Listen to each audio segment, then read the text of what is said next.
Live from downtown Tulsa, Oklahoma's own News on 6 starts now. Right now at 6 o'clock, a week after the deadly Juneteenth festival shooting, the community is turning to prayer, and a local business is reacting to the new downtown curfew.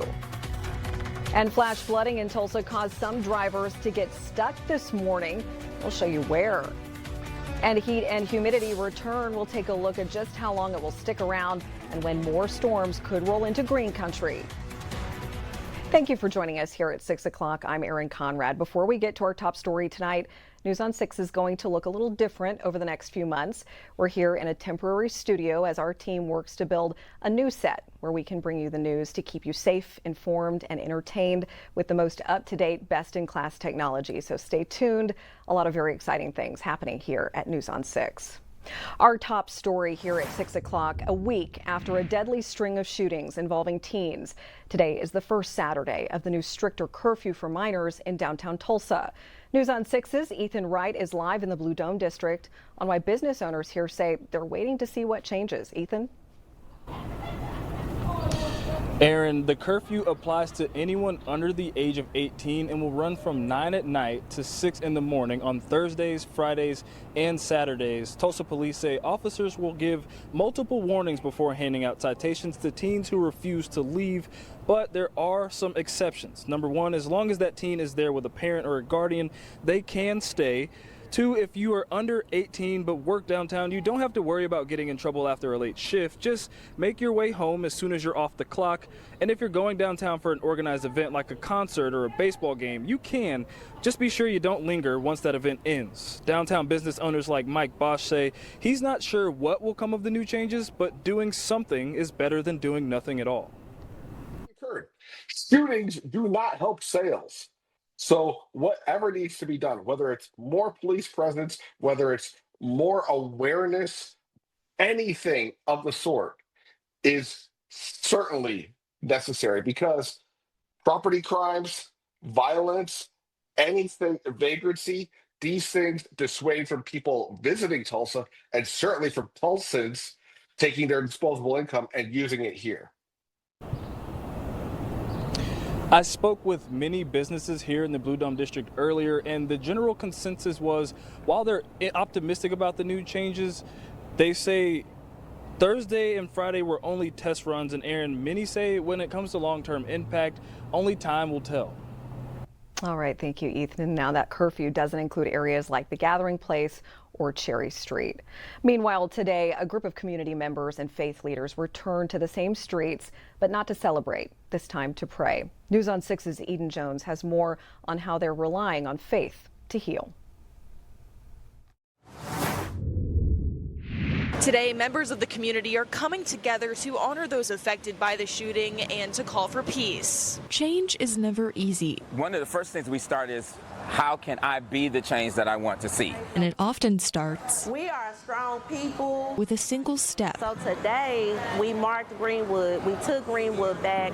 We blessed it. Flo Cato says this group is taking those steps together through prayer. Yes, Lord. To begin moving forward. For what happened on Juneteenth, it's going to mean something. Today's gathering comes 1 week after a shooting during Tulsa's Juneteenth festival took the life of 22-year-old Isaiah Knight and injured 7 others.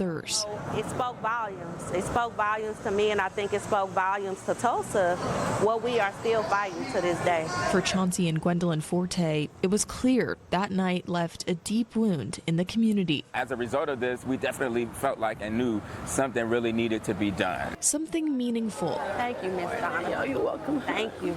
That can bring people together. And that means really getting out in your community, really talking to your people, helping your people, being God's head and being God's feet. Tulsa is hurting, but it is not broken. Today is the day where God is listening as we pray. And through faith, this group believes change will come. We believe God heard us, and God is answering and bringing the unity, bringing safer streets, safer environments, and doing a work in this city that's really, really needed. In Tulsa, Eden Jones, Oklahoma's own, News on 6.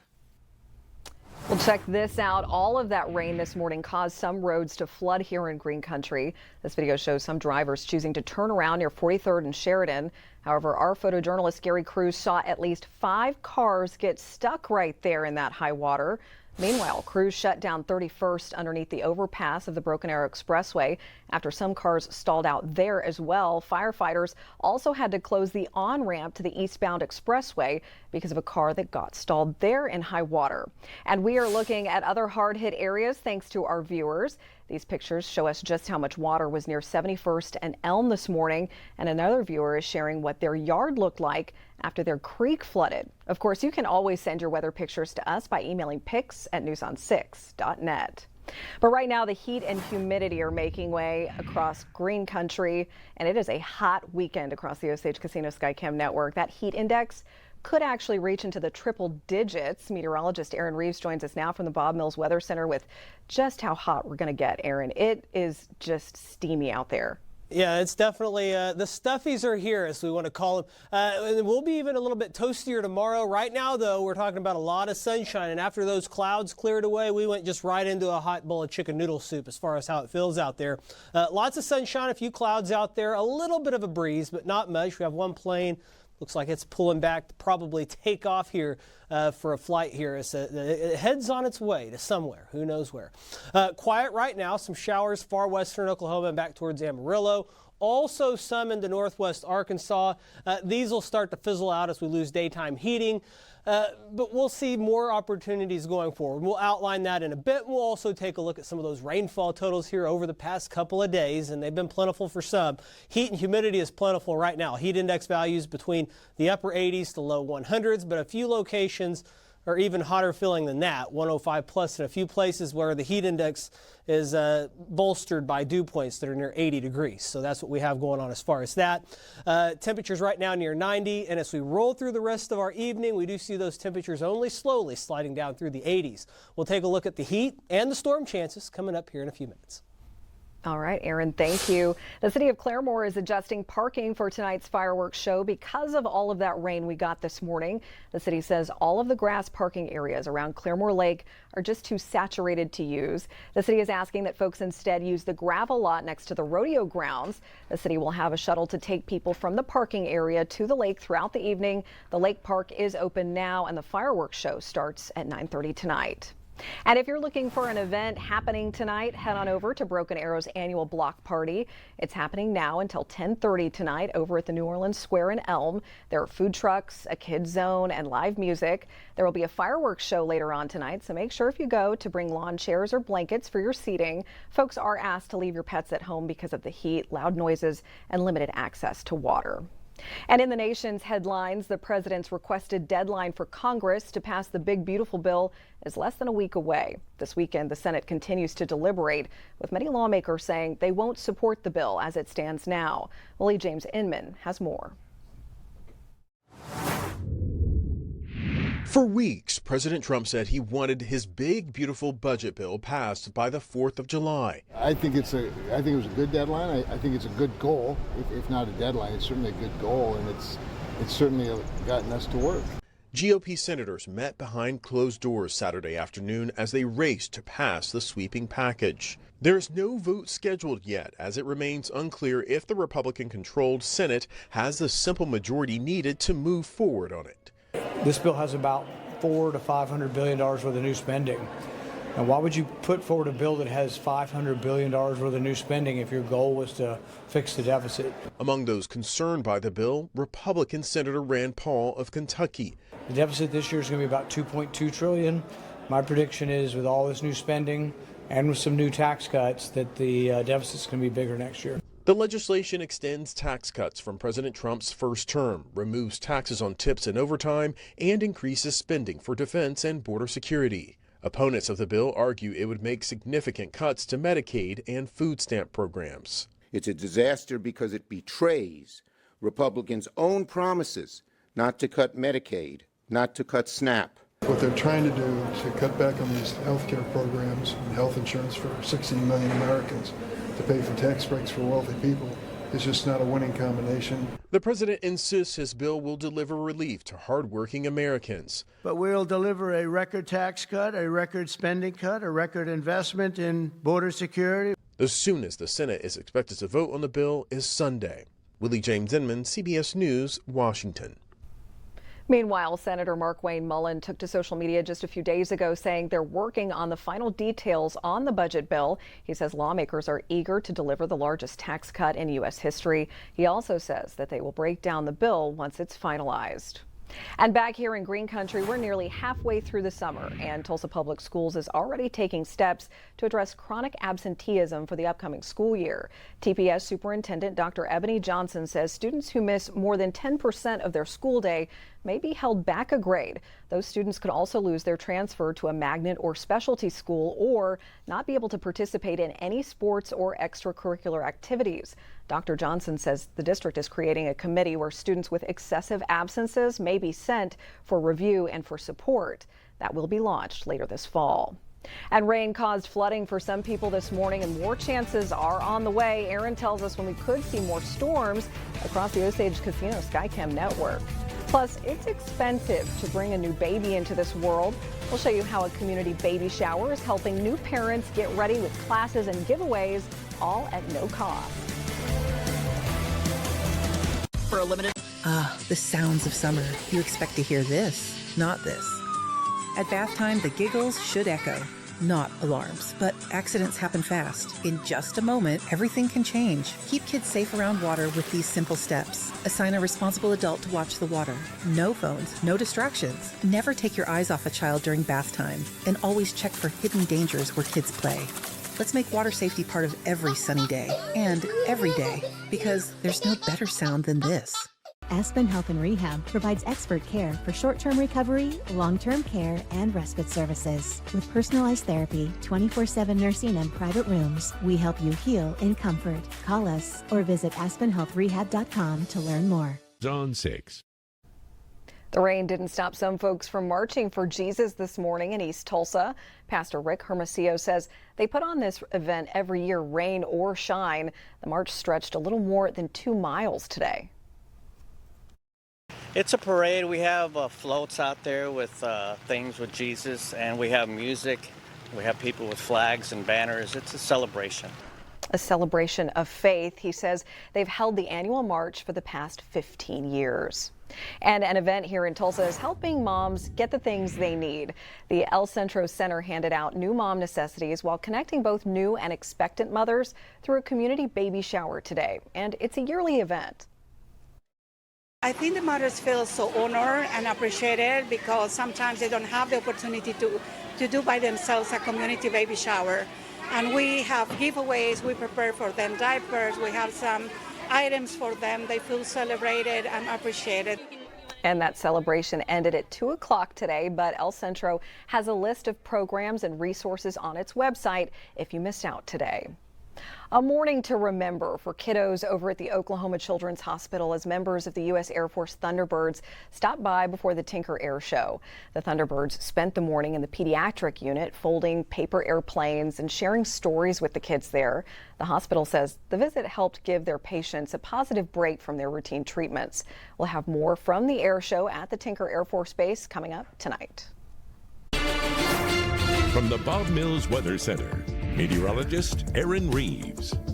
Well, yesterday evening and then again this morning, we had scattered showers and some thunder develop. Dumped a lot of rain in some places, led to some flooding issues, as we talked about a bit earlier. 2 to 3 inches in any of these yellow areas. You can see those were prevalent across northern Oklahoma, while those locations saw a bunch of rain. Notice some places saw very little to no rain. So it's kind of one of those feast or famine deals, and the people that feasted got a bit too much of a feast. Then down in southeastern parts of the area, much less rain as far as the significant rain goes, and that's over the past couple of days. So once again, that just adds on to what we'd seen previous to that. Even though it had been dry for a week, there's a lot of moisture in the area. And it just feels so hot.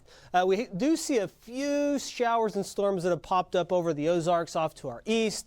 In Arkansas, even further on into Arkansas, a lot more activity. This will generally stay just off to our east right now. So we're watching that. For most of the area, We're high and dry right now with just some partly cloudy skies going on out there for us. As far as the bigger picture is concerned, most of Oklahoma dry other than maybe a couple of spotty showers, but there's more rain and thunder on the way. We have a front up to the north. That'll eventually trek down into our area, and it's going to kind of waffle around for a couple of days, bringing us more rain and thunder chances. Otherwise, the rain cleared out, the sun came out, and we dove right into the sauna. It's kind of like a Costa Rican type feeling out there. We just have steamy weather, very humid, some scattered shower and thunderstorm activity that kind of bubbles up with the heat and humidity of the afternoon. But right now, those high temperatures in the Tulsa and Oklahoma City area were around 90 degrees. As far as where we go forward from here, we're going to be in the mid-90s tomorrow. It'll feel more like it's 100 to 105. Then clouds and rain chances do increase Monday through Wednesday. That'll bring that down just a bit. And then high pressure will start to return toward the end of the week. And we'll be right back into the sauna and the sizzler after that. So you just got to be ready. I mean, we're going into July. That's kind of what we expect this time of year. But we do have some off and on rain chances, especially as we head kind of into that Monday time frame. And then maybe again on Wednesday as that front kind of waffles around from Monday through Wednesday. After that, I do think high pressure starts to return, but with all the moisture in place, we can't rule out one or two of those little afternoon bubble up thunderstorms. So just something to think about. We should be in good shape from there on out. But between now and basically about Wednesday, we could pick up another ½ inch to inch, maybe locally an inch and a half of rain. So that's what's going on there. A lot of water still flowing down the river as the lakes are high. We'll look at those in the next half hour. 90 degrees, dew point at 72. It feels like 97 in Tulsa. Thank goodness we have that south breeze out there to help us out. Around 90 pretty consistently around the metro. We only drop down into the mid-70s tonight. We bounce into the mid-90s tomorrow, but it'll feel about 10, 12, 15 degrees warmer than those numbers you see there. And as far as the rest of the state is concerned, temperatures around 90, but tack on that moisture, and we feel like we're in the upper 90s to low 100s. So once again, extremely stuffy outside if you're about to head out and about this evening. Overnight tonight, maybe a couple of storms far northeast Oklahoma. Otherwise, most of us stay dry tomorrow afternoon.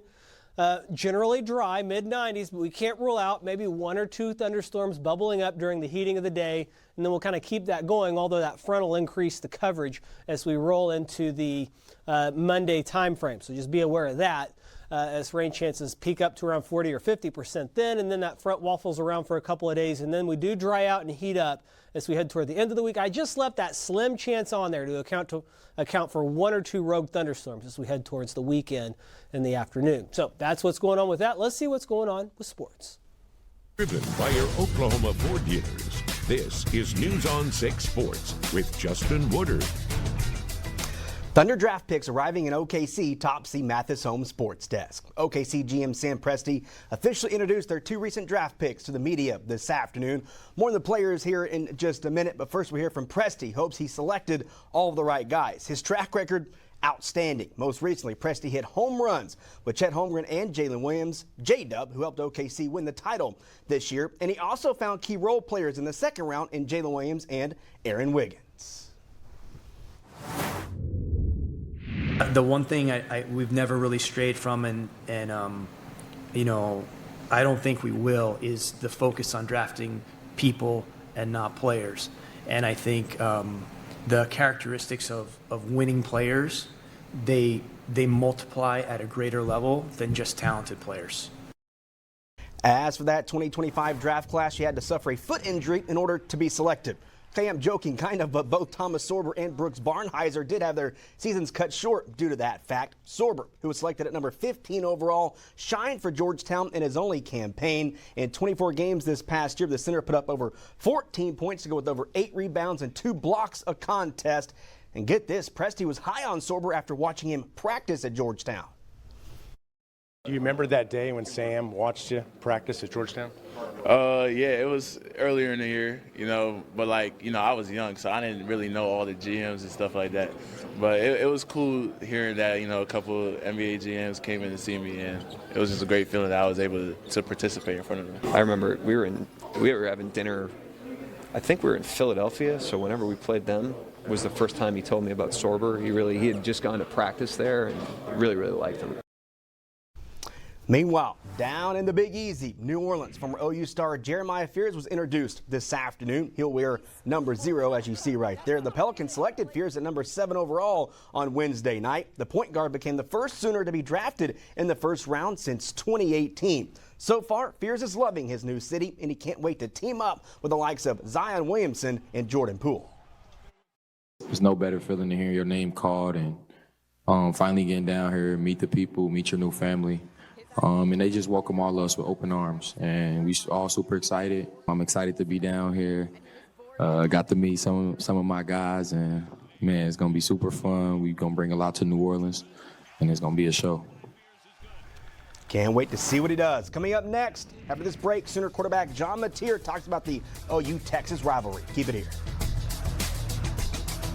Homeowners off. We've built concrete trust at OK Crete, and I'm excited to announce windows and doors only.